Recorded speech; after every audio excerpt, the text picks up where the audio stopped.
Nano Babo Kabalen, kumusta kayo po? My name is Louie. My name is Mark Conanan of We're in Pampanga, where we discover great places for you to check out. For today's vlog, we were invited by Besco Clark residents and grabe, ang ganda ng location, ang ganda ng, the community itself, Mark. Imagine parang wala ka sa Pampanga sa lugar na to. So guys, if you're interested into owning a condominium dito po sa lugar na to, samahan nyo kami. So tara, let's go!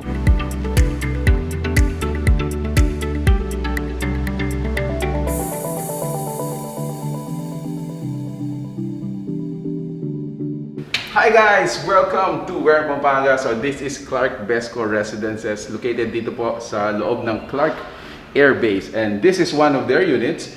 So this is a 3-bedroom unit. If you notice guys, my first impression is actually luxury. I think that's what is they're trying to impress us dito po sa lugar na to. Dito tayo sa living area nila. So everything here is included dun sa package nila except for the movable furnitures. So everything, the fixtures, the cabinet, even the ceiling fan is included na po dun sa package except for this one. Because for your taste, for your own taste, you can have it kung ano yung gusto nyo ilagay dito. So notice guys, you have your balcony over here. Later on, pupuntahan natin yan later on guys. But again, let's start with this one. This is your living area. And then on this side, you can have your LCD TV, as wide as you can, diba? So let's go to the master's bedroom. Tignan natin. Yan guys, so this is it. Sabi ko sa inyo, this master bedroom is the largest bedroom in this unit. It has its own toilet and bath. It's complete. It has shower, faucet and sink, of course the toilet and the water closet. Now, getting inside, ayan, let's take note, this is not included in the package, although you can visualize yourself. Ito yung hihigaan mo na, no? Diba? So the ceiling, and then what I like about here is this really huge window. You have a view of Mount Arayat, Clark Expo, ayan. And then at the back, ito, this is your closet. See? Ang ganda ng finishing nila dito, guys. Even the laminated wood, it's very elegant for me. Parang medyo glittery, shiny. You have your vanity section, and then meron tayong mga vanity window. You can have your your makeup, your cleaning kit, diba? And then lahat ng mga natin dito, cabinets are, soft closing. Diba? And now let's go to the next room. Ayan. Ito naman yung, I think for me, this is the average room size. Ayan. And again, notice, yan, lahat ng mga fixtures natin dito, like the cabinet, it's already included in the package, except for the bed. But this is where you can, imagine yourself having the bed. And then this room again has a view of the community, the other tower. Ayan, no? So similarly with the master's bedroom, you have your vanity set right here. And good finishing sa mga cabinet natin. Okay? And then additionally, meron tayo ditong storage room. Ayan. So lahat ng mga hindi nagkakasya sa mga cabinet natin, like big bags, your luggage, dito natin sila nilalagay. Ayan. So this is all already included sa package din. And these are well finished. Okay, coming back to the common area, we're gonna go to the last bedroom, which is this one.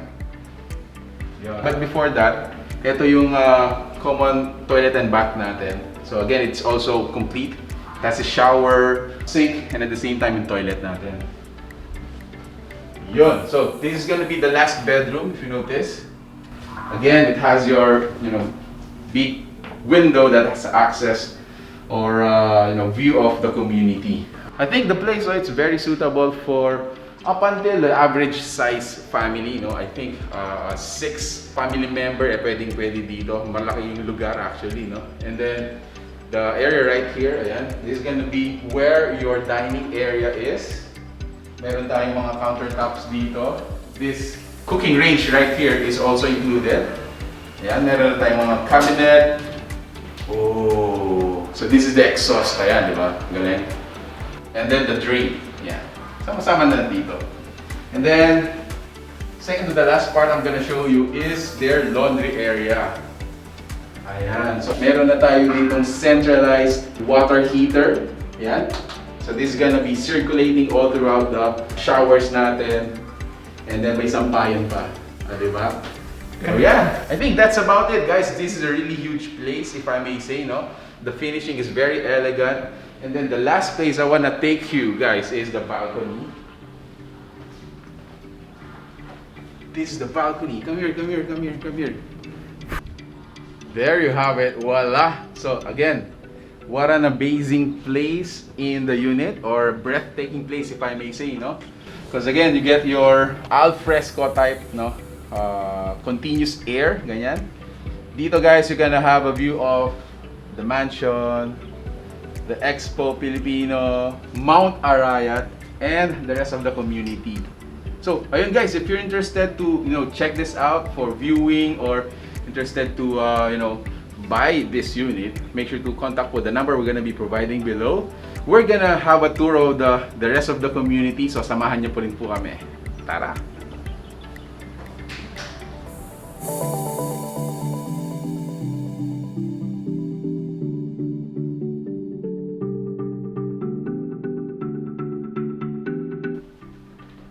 Aside from our 3 bedrooms unit, we also have 2 bedrooms unit here.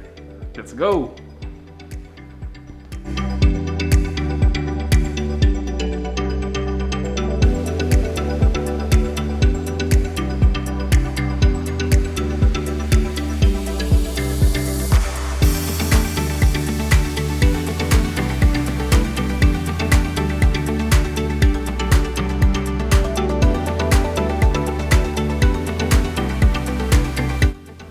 Alright, so once again, guys, thank you so much for being with us in this video. If you got interested with the units, so here with me is Sir Carl to tell us more about this place. So thank you so much for inviting us, sir. You're welcome. Yes. Thanks for coming.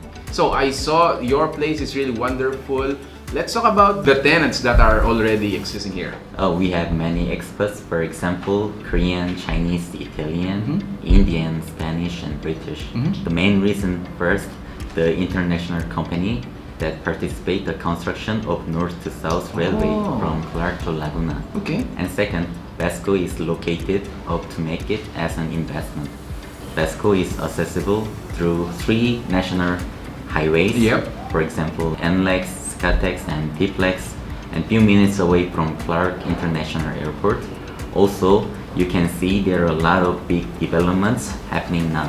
Yes. This area will be the next economic hub in Luzon. I couldn't agree more, sir. So I see where, what is the mix of people here. How do you maintain the cleanliness as well as the security of the community?